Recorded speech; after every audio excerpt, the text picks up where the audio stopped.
Oftentimes, when a student becomes dually enrolled as a concurrent dual enrollment student, it then allows them to go into that college coursework and sign up or enroll in different classes. So I have some of my students that are education majors, and they are completing their history prerequisites for when they go to college next year. Or they are in English 100 is a popular one as well for them to complete. And they could also do Introduction to Special Ed. So they're entitled to any coursework that DCCC or Montgomery County Community College offers, as long as they have proven and passed the college-ready tests. So currently, TCHS has 6 college partners. We have individual agreements with each of these partners. And these are some statistics to show how many students are actually being able to take advantage of these credits. And you can see for 2 years we had savings of almost $500,000. We had a little bit of a drop off last year. And that's going to be in the ebb and flow of this initiative, is that sometimes you have teachers leave, and so they're no longer vetted, or students leave, or courses change. So there's going to be some ups and downs in these statistics. Here are some examples of students who did really well. Tyler had 18 open dual enrollment credits. He was a culinary arts student at our TCHS Pickering campus. He chose to do open dual enrollment general education courses, and after he was graduating, he was accepted at Johnson & Wales, but found that he could save $50,000 by completing an associate degree in gen eds at the community college. So he deferred his admission to Johnson & Wales, and then he was going to go on to Johnson & Wales once he had his associate. Moira actually had her program, Criminal Justice and Police Science, has an opportunity to earn credits with 2 of our post-secondary partners. So she had 9 credits from 10 College of Technology, and then 6 credits from Harrisburg University. Those credits transferred, and she was able to have 15 credits as she started her post-secondary career. The other thing is, if students have 15 credits and they choose to go into the military, they can go in at a higher rank. They're already at a higher pay grade, because it improves the level of responsibility and college readiness. So concurrent dual enrollment, remember that's the one that's taught by the high school teacher during the high school day. And this is an example for teacher leadership, and this is Ellen's course. It's another way to look at the charts that you saw before, but again, it's the purple, as we showed you in the how can you earn college credits. So this would then be on the purple page. I don't know if anyone attended earlier the Berks CTC and the Reading Muhlenberg, their academies. Was anyone in that? Okay, so this program, I think, is a little bit more similar to that. And then we have open dual enrollment. And so we suggest to students in certain programs what courses they might want to consider through open dual enrollment. We look at the courses that are generally needed in a career field related to the CTE program that they're in. So you could see that these would be normal courses that students might take if they pursued a degree in education. So these are suggestions. And this is an area where students do start taking the courses. This student success course is a how do you do college, and it transfers as a freshman seminar. So why dual enrollment? So everybody likes to be data-driven, and everybody likes what research says. And Columbia University has studied 200,000 high school students who have been dually enrolled in college courses. 88% of those students go on to higher education. There's also a statistic then that says, well, of all of the students that go out to get a bachelor's degree, 59% complete their bachelor's in 6 years. Dually enrolled students are completing their bachelor's 60% of the time, but in 5 years. So then it goes back to the very first slide when I said if you have $1,800 that you've saved, Well, now these dually enrolled students have an entire school year saved. So my daughter's getting ready to look at colleges, and colleges are $40,000 to $75,000. So not only would you save an entire school year, but then you're out working as well. So it's kind of twofold. I just thought of that today. So not only are you saving $40,000 for the students, but now you're earning income. So it's double. Right. So you could hear it from teachers because we do it every day. I asked my class one day during, at the start of our session, how does dual enrollment benefit them? And this is what they had to say. Now, this is my Teacher Leadership Academy class. And again, this is a class they know they want to be educators. My afternoon also participates in dual enrollment, but this interview is with Teacher Leadership Academy.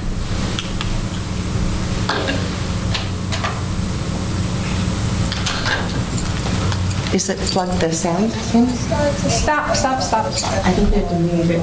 Yep. We have to move this forward. Yeah. Is that going to reach down there? Maybe. Sorry, we checked everything but the sound. All right. Go. Is there a tech guy in the room? No, let's try this.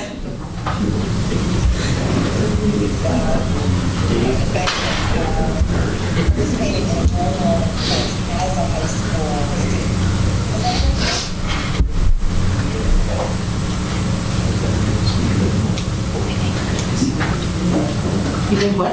Would you like help to keep going? We need help. We got one, buddy. You got it? You know how to do it?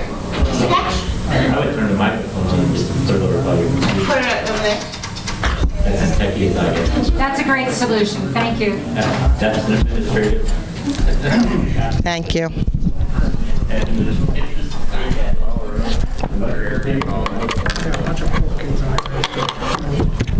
It's on, I think, isn't it? Try it. That's a lot of work on your part.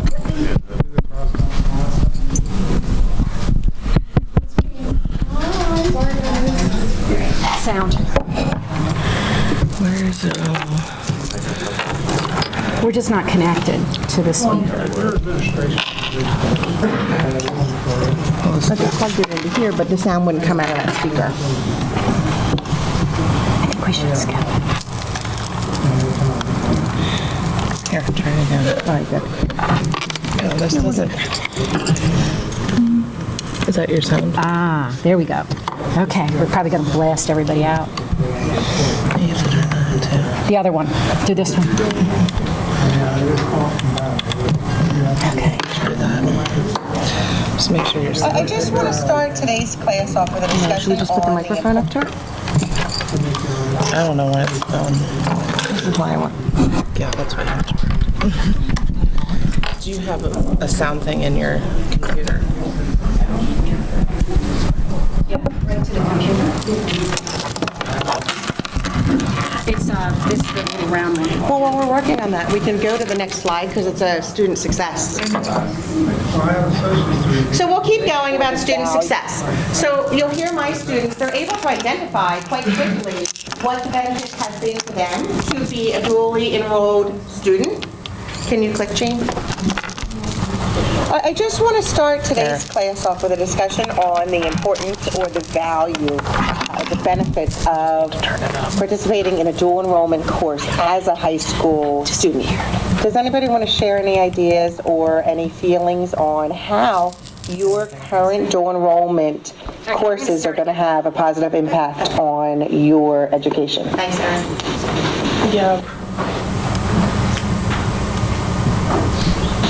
I just want to start today's class off with a discussion on the importance or the value, the benefits of participating in a dual enrollment course as a high school student. Does anybody want to share any ideas or any feelings on how your current dual enrollment courses are going to have a positive impact on your education? is that? That like it's important to like see if you're interested in something. Like it might So not she says if you're interested in something, it allows you to see if you're interested in something prior to enrolling in a whole program. if you're already doing it in your class, you might as well get all the credit for it because a lot of times the dual enrollment work is built into the course load already, so you might as well get the benefit out of it. Okay? Lynn? Even if the credits don't count for your major, they still count as like elective credits. Awesome. So even if they don't count for you, there will be elective credits. Isabella talks about bridging the gap between a college course and a high school course and how I am there to help her when she needs help. Yeah, it also helps you save a lot of money through college since the courses are discounted. She talks about saving money. You can also complete your gen ed in college. Okay. And you can also get credits out of the way in high school, so that way you have more room to do that in college. And then that's it. You So can then stop it. overall, would you consider it then an opportunity that all students should take advantage of if they have? So they all agreed unanimously that they think it's a benefit. This is a student who is now at Westchester University. She's a senior, and she went in with her, I think she went with 12 college credits to Westchester University, and she's a secondary math major. And as a result of having those electives freed up, she was then able to become involved in urban studies, middle grades math prep, and contemplative studies. So for her, it opened up her schedule to explore more topics within education. And then this is another student, Megan, who went on to the University of Delaware, and she, with her background, was able to participate in a Summer Scholars Undergraduate Research Symposium. And I don't like to read from slides, but she said, Teacher Leadership Academy ignited a passion in me that I didn't know I had. And without it, I would not be the student, teacher, or person that I am today. This program gave me the experience, knowledge, and direction that has driven my success in college. And many of the opportunities I have now, I attribute to the support and guidance given to me because of the program. So she has had great success. I also received an email from her after her first semester saying she had the highest grade point average in the Department of Education. So she went with all that background knowledge. It also allows them to, like Westchester University, Cassie was able to sign up for her coursework that gets filled at big universities like that. So when she went, her friends went to sign up for education, EDU 110 or whatever it was full. And then Cassie got to go ahead of time and have access to the course selection prior to students who didn't have credits. So Ellen, I just want to stop right here. Teacher Leadership Academy, the curriculum is essentially the 9 credits. Is that correct? Yes. So that course is based on the college course requirements. The way the Montgomery County Community College course fits into early child care is a little different. So in early child care, it is delivered through our task list.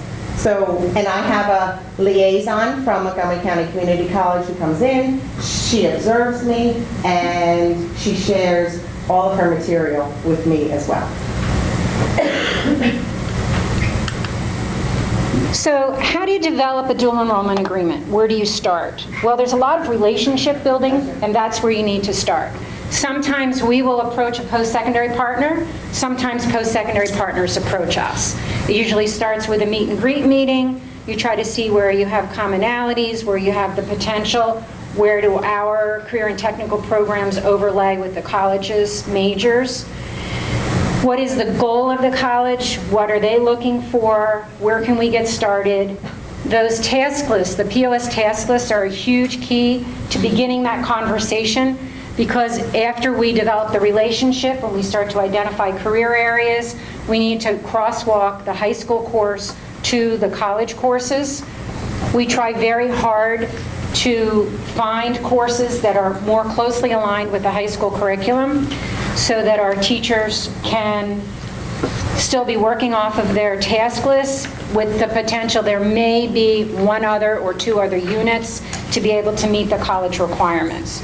So the idea is that they're closely aligned, the college courses are closely aligned with the high school courses. Credentialing.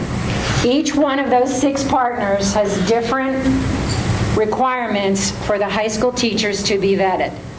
We have everything from a post-secondary that requires industry experience and a little teaching, to a post-secondary partner that requires a master's in the discipline. And by in the discipline, they don't mean like math ed, they mean like math. So they're very specific about what the requirements are for the instructor. There are different processes for the teachers to go through to provide their credentials.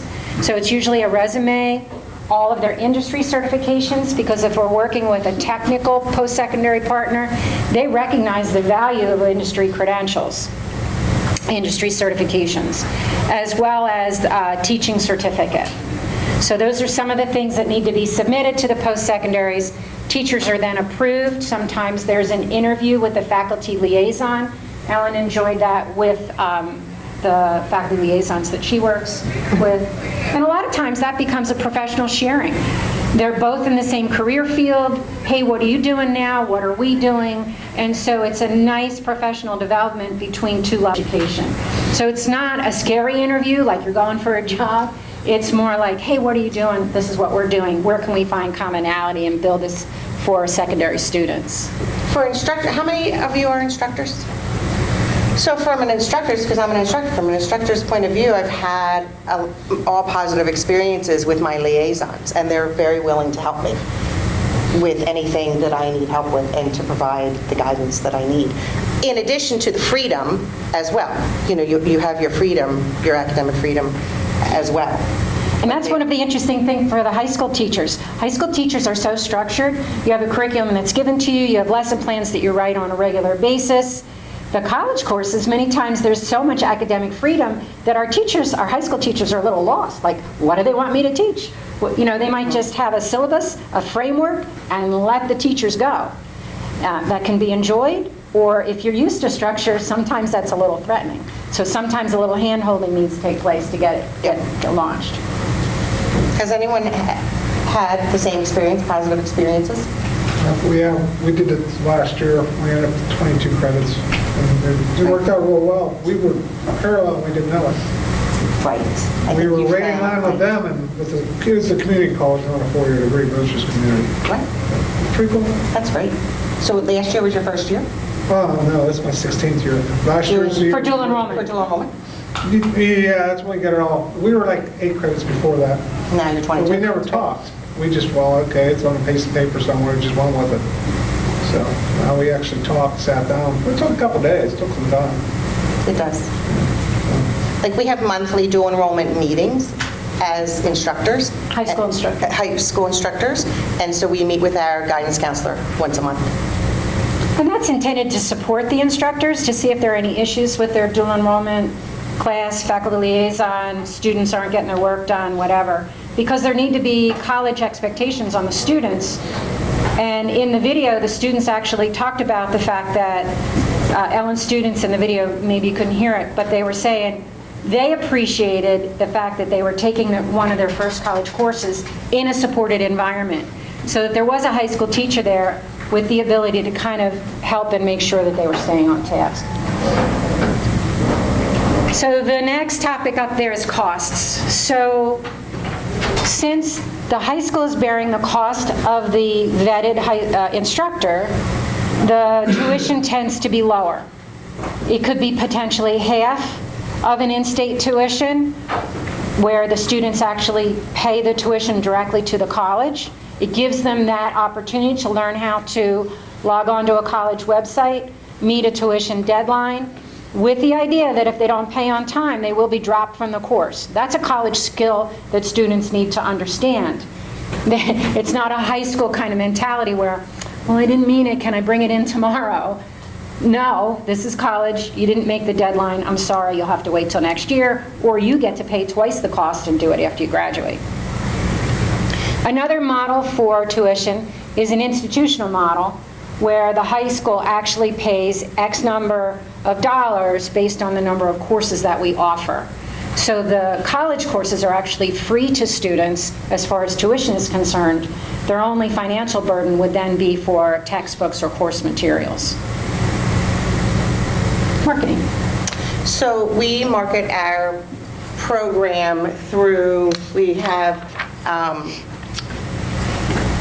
Bring a Friend Day, we have, we also have an orientation that brings students together prior to them taking the course together. We have the liaison get-togethers and the professional development activities like that as far as marketing goes. Right, so we give the colleges access to come in and recruit our students to their programs. That's part of the agreement. They get, it's kind of missionary mercenary on their part. The mercenary part is they want students. The missionary part is they're giving away some credits at reduced cost or no cost. So for the college partners, it's an opportunity to market their programs, their school, their opportunities. We'll attend, every college usually has a spring fling in the spring. We'll take them to the community college spring fling, the picnic, those kind of activities.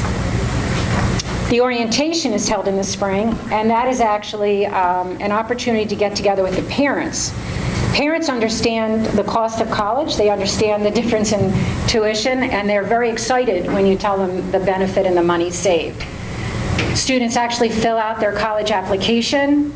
They then have an opportunity to meet placement testing. We need to make sure that students are college ready. Different partners have different requirements for that. Some use the AccuPlacer, and that's a great placement test that is a product of the College Board. Some use Nelson Denny. Most are looking for reading comprehension, and depending on the course, there may also be math. If it's a computer programming and actually auto, sometimes there's math involved. So students have to test into these courses. We also give them an opportunity to opt out of placement testing with SAT scores. Tracking. Wow. Dual enrollment is reportable on PIMS at two different places. One is the student fact, and that is where the individual student and the college course that they took is reported. And also in the CTE, for those of us that are in career and tech, that's reported at the summer reporting, and that's for students' cumulative credits. So that's another issue for tracking, is that we have to make sure with students, they potentially might be earning dual enrollment credits in 10th, 11th, and 12th grade because we have 3-year programs. So we have to keep track of that. So we're tracking for PIMS reporting, we're tracking over 3 years, but the really amazing thing is now, whatever dual enrollment credits they earn is a plus, not only for their career in tech, but also for the sending schools, because it contributes to their Future Ready PA index, their school performance profile. So it's kind of like double credit. It's really exciting that we are now getting credit for technical dual enrollment. Historically, it was academic courses. We're excited that we've now had the move towards technical courses. So how do we maintain these agreements? So there, I think you get a sense this can be a beast, not a positive word, but it's something you have to get your arms around. You need a committee, a team to be able to babysit it, monitor it, make sure kids are on track, do the reporting, tracking, keeping contact with the college partners. And so course updates are one part of the maintenance. Courses change, textbooks change, requirements change, and sometimes we have to go back, and the state task lists change. So if that's the foundation for these agreements, we like to review them annually and renew them every 3 years. That catches a lot of the changes. We talked about dual enrollment student progress. Sometimes grades are uploaded to a college Canvas site. So the high school teacher needs to be aware and keep track and make sure that no students are in danger of failing. The worst thing ever would be for a high school student to get an F on a college transcript. I think you know that Pell loans allow X number of credits, I believe it's 90, and every course attempted contributes to that number. So it could potentially, down the road, have an impact on their ability to get financial aid. You want to talk any more about instructor support? I don't know. We touched on it already a little bit. I feel supported. I mean, I definitely feel supported by my. If you haven't checked it out, it rocks. She's here. But he's on the Facebook page. They were kind enough, even after we graduated, he was able to go back and take his and get his OSHA 10. So it's a win-win. I definitely recommend it. I'm not just saying that because I'm here. I mean, when she asked me to be here with her today, I said absolutely, because I do endorse it. It's great for the kids. It's great for our instructors. I know cosmetology just came on board. I'm glad they're making it more program specific, especially with those equipment grants as well, because that does help, because they're looking for those industry recognized certifications with Perkins 5. They're looking at that too more and more with these certifications. This is going to be a win-win. And I know there's been some questions about Perkins 5, and that's a whole other topic for a whole other day, but I think that with, and I could be wrong, I know I have a PDE wizard in here, but I think you tie it to, I don't think anybody with Perkins 5 is. I wasn't even going to touch that. No, I think if you tie it to a grade with a class, which I know a lot of our teachers will be willing to do that, like if you tie it in with a grade, you can probably use some of that funding for the certifications. I know that's what we did with our teachers. Instead of them taking it out of their... Monique Perkins. Oh, she is the wizard there. She is the wizard with Perkins. But I know that instead of taking out of their budgets for their programs, we're using Perkins. And that's a relief for them because they can put that towards other things as well. Especially Cosmo. I'd like to piggyback on these other opportunities because I've struggled the last 16 years working in the school, always feeling neglected because we aren't under that SOAR program. And we can't supply the opportunities that other programs can. Well, the other thing is too, at PDE, I'm the work-based coordinator, so yeah, I do approvals for the construction and manufacturing pathways and stuff like that, but I'm also the work-based person.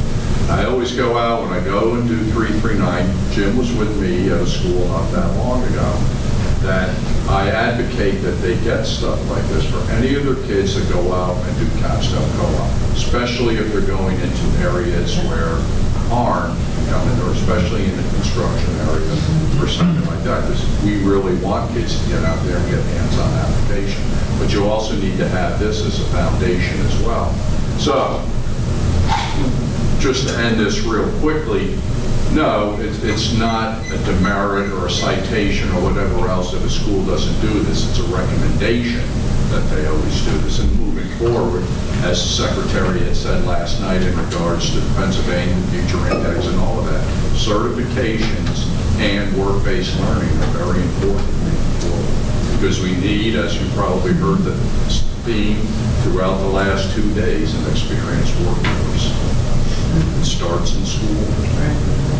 Can I just add something else? I just want to say something because in the beginning, whenever I heard about it, I wasn't really sure if I really wanted to put forth all my extra hands-on time for this in my classroom. But then I really started thinking about some of the numbers, and realistically, I have to think of all my people who are there for the right reasons, all the students, and that means students, all the students that are there for the right reasons to become cosmetologists. There are some that are on the fence still, and I have maybe a third of them, they're there for life skills, you know what I'm saying? But if I can tie this in for them to be safer in the workplace, then I feel like I've accomplished something more for them. That was beautifully said.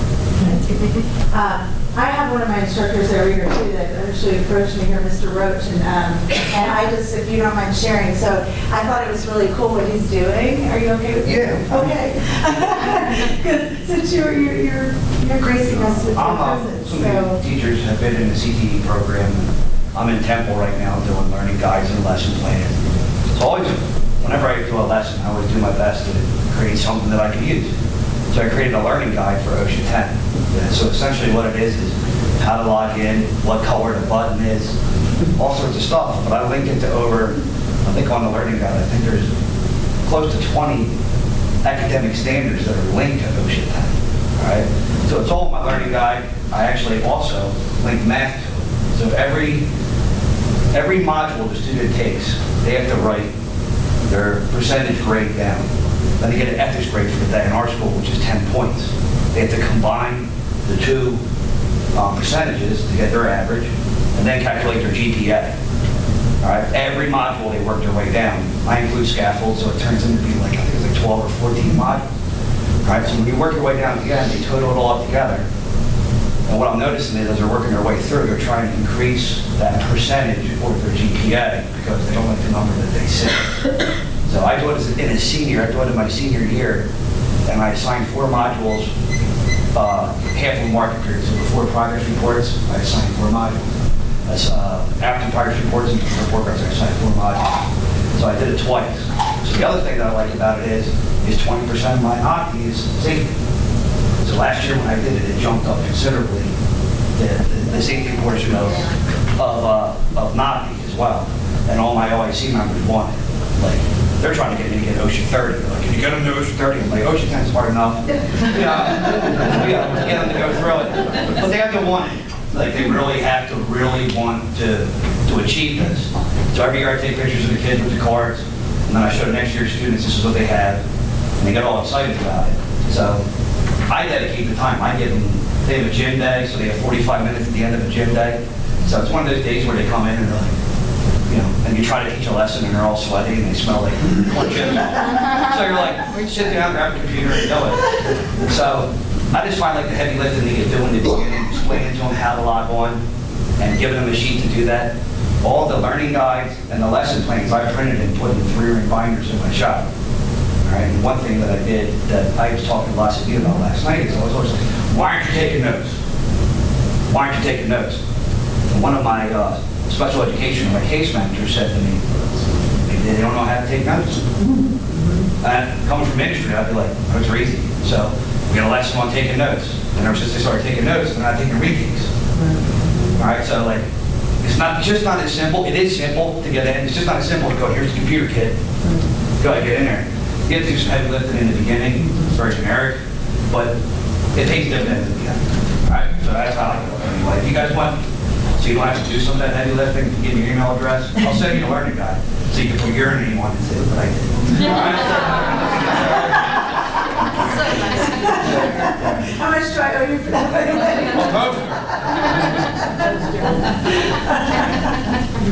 And if you can't remember his name, you can email me and I'll get you in touch with him. The last thing I just want to touch on, because I know we're about done. I am your on-ground rep.